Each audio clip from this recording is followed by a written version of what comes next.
Ndabifuriza umugoroba mwiza cane abanywanyi b'ibiganiro vyacu nanone aho umerereye hose irya nino kw'isi, twongeye kubifuriza kumererwa neza tunabaha ikaze ngaha kuri ino mboneshakure yacu ano yanyu ya Burundi News TV, imboneshakure imwe rudende ibandanya kubashikiriza amakuru akomeye cane, amakuru yihuta aba ariko aravugwa mu bigendanye n'umutekano, politique, diplomasi ndetse n'ibindi bigiye bitandukanye. Turabaha ikaze aho umerereye hose rero by'umwihariko irya nino aho tugiye kugaruka mw'idonido ry'amakuru akomeye cane akomeje kugenda aravugwa muri uno mugoroba kuri uyu wa gatanu kw'igenekerezo rya gatandatu w'ukwezi kw'icenda umwaka w'ibihumbi bibiri na mirongo ibiri na kane. Turi amakuru y'ingenzi canke ingingo nkuru turaza kugenda twibandaho ngaha muri kino kiganiro cacu.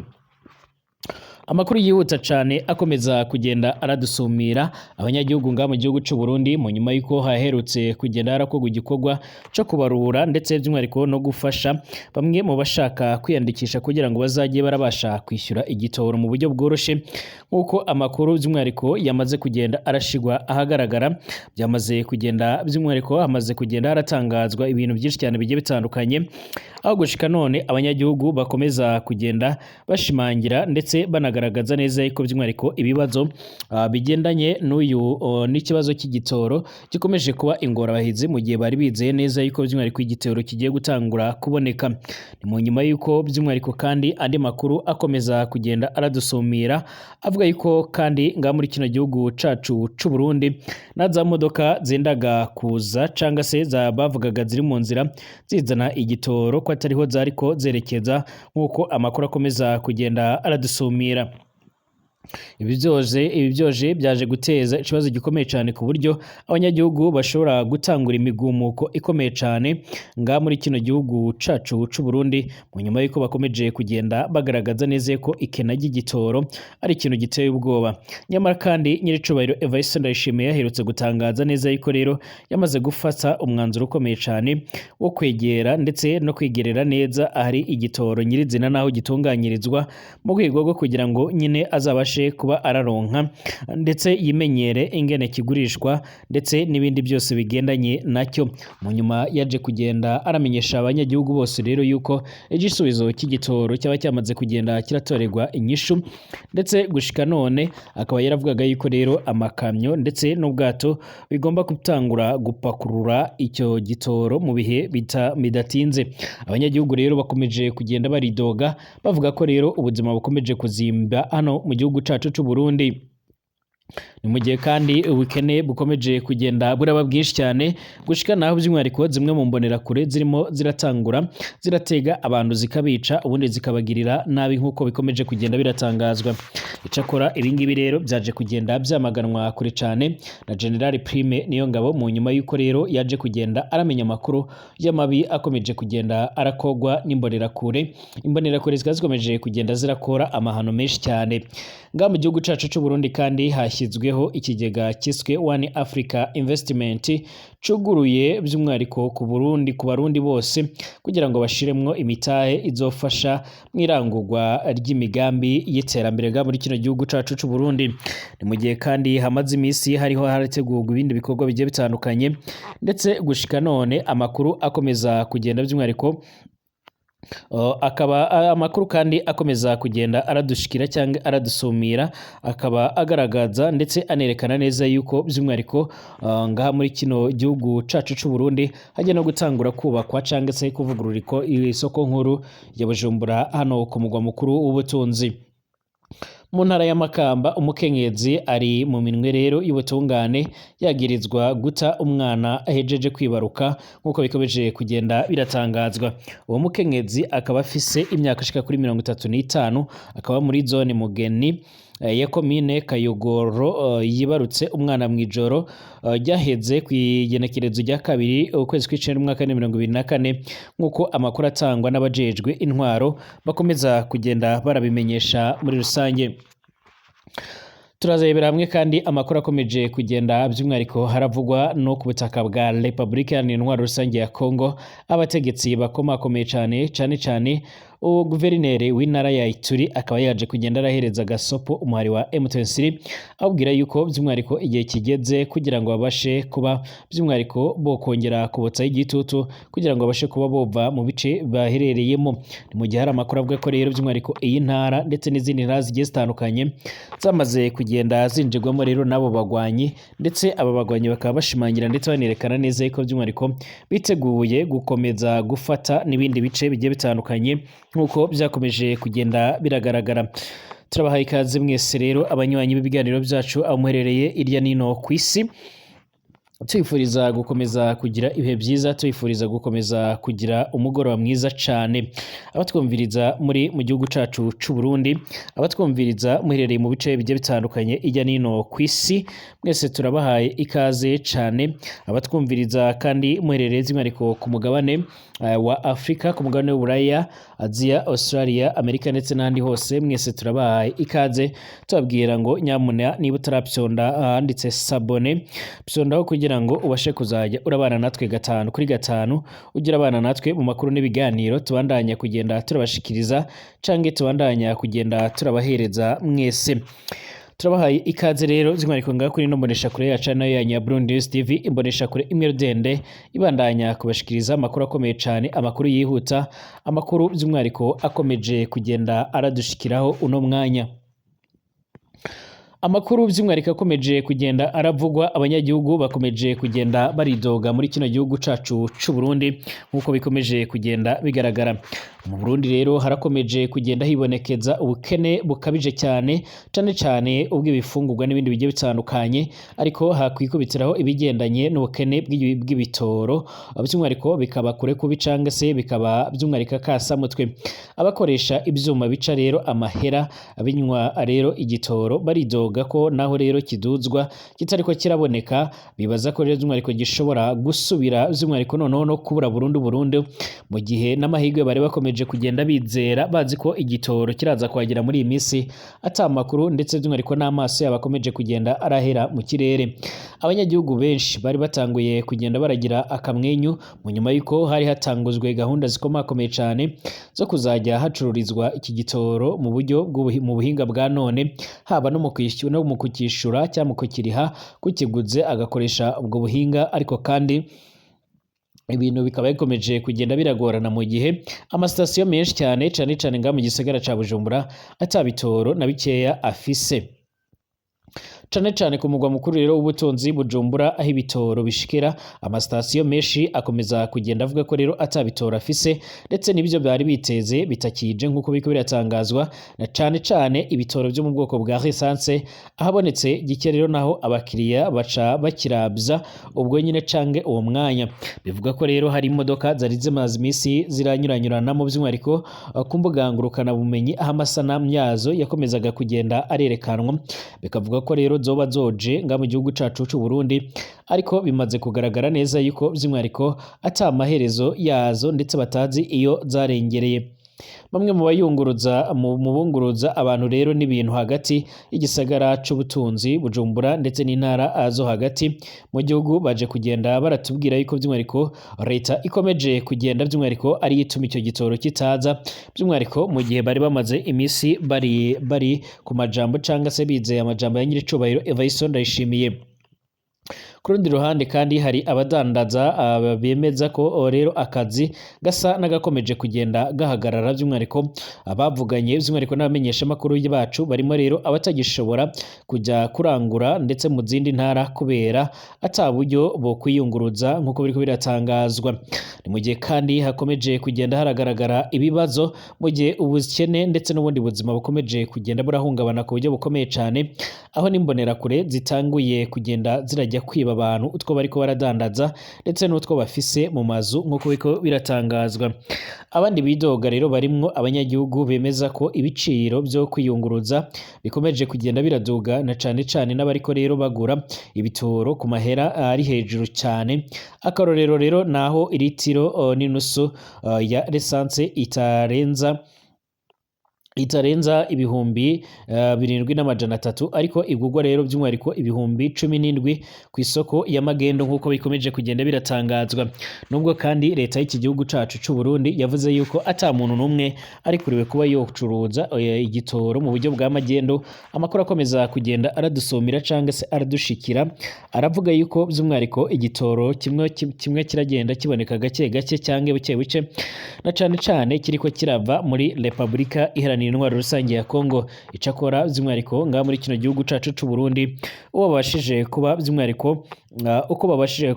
kuba bogifatana bamuhana bihanikiriye, ariko amakuru akaba avuga ko rero iyo bakikwambuye bagenda ubwabo bagatangura kugenda bakikoreshereza. Amakuru kandi akomeza kugenda aradushikira nuko abamenyesha bakuru bacu babashije kugenda babaza umushikiranganji w'ubutare ndetse n'agataka ari nawe ujejwe gutunganya ibitoro Ibrahim Uwizeye mu butumwa rero bwo kuri WhatsApp yagize ati itateye iki kibazo, twaje kumubaza nyine icyateye iki kibazo, yishyura asigura yuko hari habaye akabazo ko mu minsi ya mbere muri OBR, ikigo rero kijejwe gutoza ndetse no kwegeranya amatagisi ya leta, cyatumye rero by'umwihariko haba ihungabana mu itangwa ry'igitoro. Ariko kandi abandi bakavuga ko rero by'umwihariko ikibazo kitigeze kiraba mu bibazo canke se mu bigendanye no gutanga igitoro, ahubwo by'umwihariko ari ikibazo gikomeje kugenda kiragaragara mu bice bigiye bitandukanye aho ata gitoro kiriko kirinjira ngaha mu gihugu c'u Burundi. Ahanini benshi bagasigura yuko rero ari ikibazo cy'ubukene ndetse n'inyishu yabaye canke yagabanyutse nkeya kuri buno butegetsi bwa General Neva. Kuva mu kwezi kw'indwi by'umwihariko ibiciro by'ibitero rero mu Burundi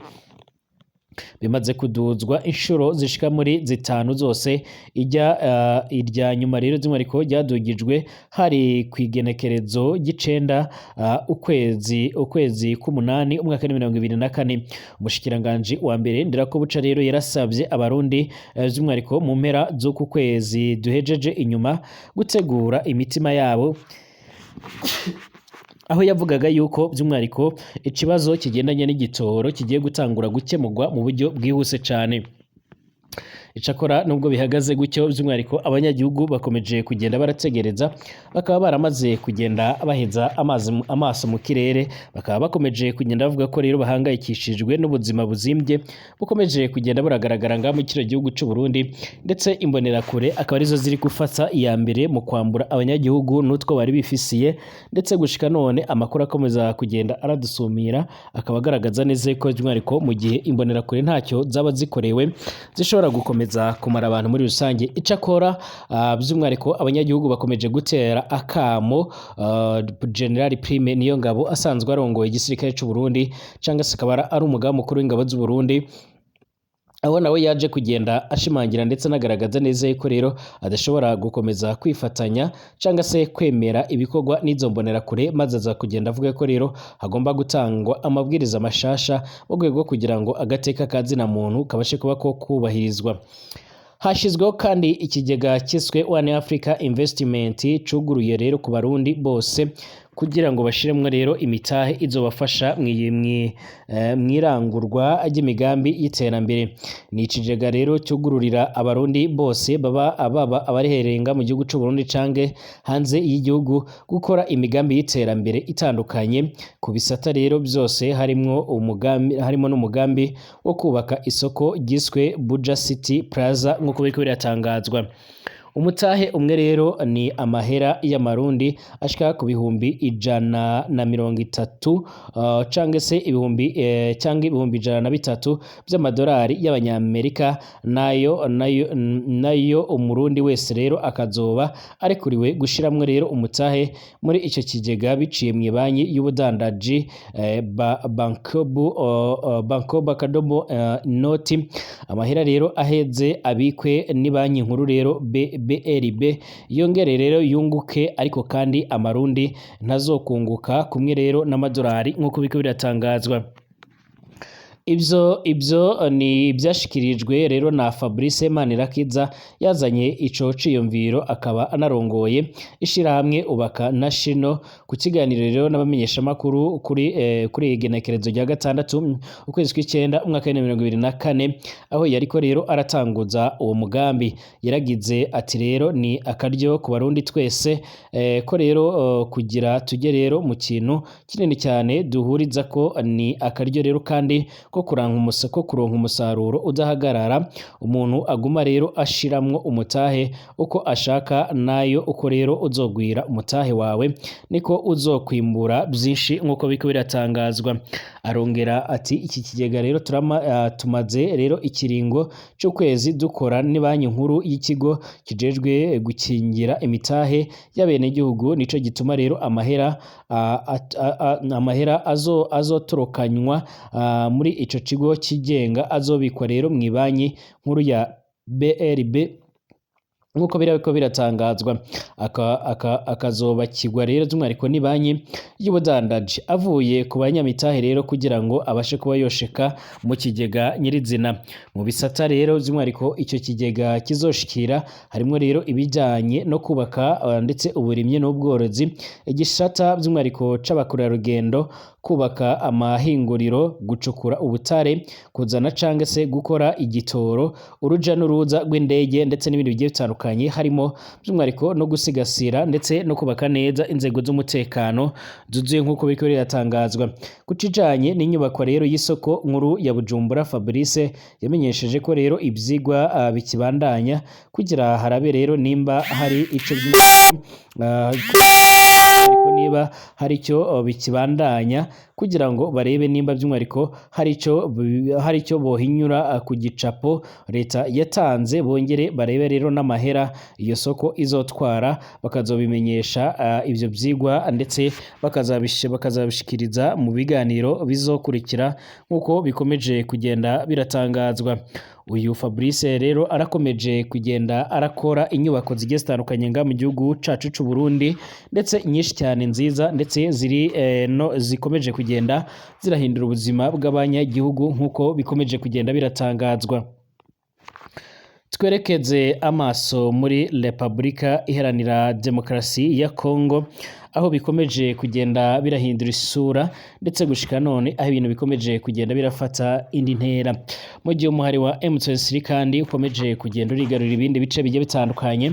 amakuru yihuta cyane akomeza kugenda aradusumira nuko abarongoye intara ya Ituri bakomeza kugenda barashimangira ndetse bananagaragaza neza ko by'umwihariko bakomeza kuburira umuhari wa M23 nkuko bikomeje kugenda biragaragara canke se bikomeje kugenda biratangazwa Guverineri w'intara ya Ituri Lieutenant General Johani Loboyi Nkashama yahaye Gasopo Colonel Nanga ukuriye ihuriro rya Alliance Forever Congo ibarizwamo umuhari wa M23 amuteguza ko ingabo za ADC ziteguye guhangana n'uriya mutwe rero mu gihe waba ugerageje kwinjira mu ntara ya Ituri intara ya Ituri intara ya Equateri ndetse n'intara ya Kivu y'Amajyaruguru n'intara ya Kivu y'Amajyepfo ni zimwe mu ntara zashyizwe mu bidasanzwe na Perezida Tshisekedi ibyo yise Etat du siège bigomba by'umwihariko gutuma ubuyobozi bw'izo ntara bwose buvanwa mu maboko y'abasivile bugashyirwa mu maboko y'abasirikare kugeza ubu M23 iragenzura uduce tugiye dutandukanye twa Kivu y'Amajyaruguru ndetse abayobozi ba AFC bakunze kugaragaza neza yuko biteguye no kwinjira ngaha mu ntara ya Ituri Nanga kandi by'umwihariko aramaze igihe asaba abavandimwe biwe rero batuye muri iyi ntara guhuza imbaraga na M23 bagashyira iherezo ku bwicanyi bukorwa rero n'ingabo za leta ndetse n'imitwe by'umwihariko n'imihari y'iterabwoba nka ADF ndetse na Codeco n'iyindi igitandukanye Lieutenant Colonel Dubaya kandi ubwo yagezaga ijambo ku banyagihugu muri Ituri yamenyesheje Nanga ko rero atamuvandimwe we n'umwe rero uri biri muri iyi ntara nk'uko we abivuga ni nanga kandi yashinjije kugabiza RDC abanyamahanga bose ati mwiyumviye ubwanyu ubutumwa rero bwatanzwe na nanga yarababwiye ati bavandimwe banjye bo muri Ituri ati nimuntegereze ndenda kubageraho nanga rero ati nta bavandimwe afise hano nta bandi bahari rero batari abanyekongo ndetse b'abanya Ituri urazana abanyamahanga hanyuma rero ukavuga ngo uri umuvandimwe wacu gumana iyo ngiyo n'abo bavandimwe bawo. Lieutenant General Ruboya kandi yateguje nanga na M23 ko biteguye kugwana mu gihe baba bagerageje kwinjira muri iyi ntara ya Ituri ati turiteguye gusubiza ku byaba byose twishimiye kuba rero amoko yose y'abanyayituri rero turi inyuma yacu kugeza ubu ngubu kandi ingwano hagati y'ingabo za Republika ya Intwaro Rusange ya Kongo ndetse na M23 isa niyagabanyije umurego mu nyuma y'agahenge rero ibihugu birimo Leta Zunze Ubumwe za Amerika yasabye impande zombi ndetse mu nyuma abari bitabiriye ibiganiro bikomeye cyane ku ruhande rw'u Rwanda ndetse na RDC bahuriye i Rwanda mu gihugu ca Angola bakaba baramaze kugenda bemeranya neza yuko rero hagomba gutangura akandi gahenge kagombaga kuza gakurikiye ako akari karasabwe na Leta Zunze Ubumwe za Amerika. Mu gihe kandi ibintu bikomeje kugenda birahindura isura cyane muri iyi ngereza nkuru ya Makara ku mugwa mukuru Kinshasa wa Republika ya Intwaro Rusange ya Kongo ndetse by'umwariko icyemezo by'umwariko kiriko kirafatwa muri bino bice muri ibi bice mu nyuma yuko abarenga 100 bamaze kuhasiga ubuzima mu masasu aherutse kuhavugira bitewe na bamwe mu bafungiye muri iryo bohero bageragezaga gutoroka. Ibintu bikomeje kugenda birahindura isura ndetse abanyagihugu bakaba bakomeje kugenda bashimangira ndetse banagaragaza neza yuko by'umwariko ibintu biriko birakogwa ari ibintu biteye ubwoba cyane. Ibi byaje gutuma kandi by'umwariko hagaragara ukutumvikana hagati by'umwariko y'abarongoye cyangwa se y'abasanzwe ari abashinjacaha ndetse n'abandi bacamanza ndetse na Minisitiri w'Ubutabera ngaha muri Kongo Constantin Mutamba. Amakuru kandi yihuta arakomeza kugenda tubwira yuko rero mu nyuma y'ibibazo byose byagiye biraba kuri iri bohero by'umwariko rya Makara ubu noneho umuyobozi w'ingereza ya Makara ariko arahigishwa uruhindu mu nyuma y'iyicwa nyine ry'imfungwa zishika ku 129. Umuyobozi wa ngereza nkuru ya Makara iherereye Kinshasa muri Republika Iharanira Intwaro Rusange ya Kongo yitwa Joseph Yusufu Mariki yarahagaritswe ku mirimo yiwe kandi ari gushakishwa nk'uko amakuru menshi agera kuri RFI akomeza kugenda arabitangaza. Nk'uko bivugwa rero Joseph Yusufu Mariki yaratangaje kuwa gatandatu rero ku igenekerezo rya 4 Nzeri 2024 ko agwaye bityo bikaba rero byerekana yuko rero adahari muri ngereza ya Makara. Rero icakora andi makuru avuga ko yewe yamaze kuva ku butaka bwa Republika Iharanira Intwaro Rusange ya Kongo. Kwa gatatu ku igenekerezo rya 4 kwezi kw'icenda 2024 Minisitiri w'Ubutabera Constantin Mutamba yahise ajya muri ngereza ya Makara gusuzuma rero urugero rw'ibyangiritse maze atangira itohoza ryiwe. Minisitiri w'Intebe rero Judith Suminwa rero nawe yagiye muri ngereza mu nyuma y'ubwicanyi bwahabereye ubwo rero imfungwa zageragezaga gutoroka izigera ku 129 zikasiga ubuzima mu buryo rero bunyuranye n'ibyatangajwe na guverinoma ko rero hoba harabaye kugerageza gutoroka ngereza. Minisitiri we rero yamaganye abagamije gukora mu nkokora rero umuhate we rero wo kugabanya ubucukike muri ingereza. Wiyemeza ko rero uyu ari umugambi wateguwe kandi yasezeranyije ko rero iki kibazo kizasobanurwa mu byumweru bishika kuri 2. Gutabwa muri yombi rero ndetse no gufatwa ngo birashobora gukomeza mu rwego rw'iperereza ryimbitse mu gihe kandi by'umwarikizinye imfungwa zimwe na zimwe zari zaragize uruhare mu gushaka gutoroka iyo ngereza cyangwa se iri bohero bakomeje kugenda by'umwariko baratabaza mu nyuma y'uko rero bamwe batanguye kugenda baranagezwa imbere y'ubutungane kugira ngo biregure dore yuko bivuga ko hari ibikoresho bimwe byangiritse n'inyubako zimwe na zimwe zatwitswe ndetse hakiyongeraho n'abakenyezi abakenyezi bagiye barafatwa ku ngufu muri iyi gereza nk'uko bikomeje kugenda biratangazwa mu nyuma y'uko rero bari bagerageje kuba botoroka. Ni mu gihe kandi ibi byose byabaye nyiricubahiro Perezida Félix Antoine Tshisekedi Tshilombo adahari, dore ko yari yitabiriye inama yariko irabera i Beijing mu gihugu c'Ubushinwa. Dusubire mu masaha ari imbere turebera hamwe ibindi biravugwa.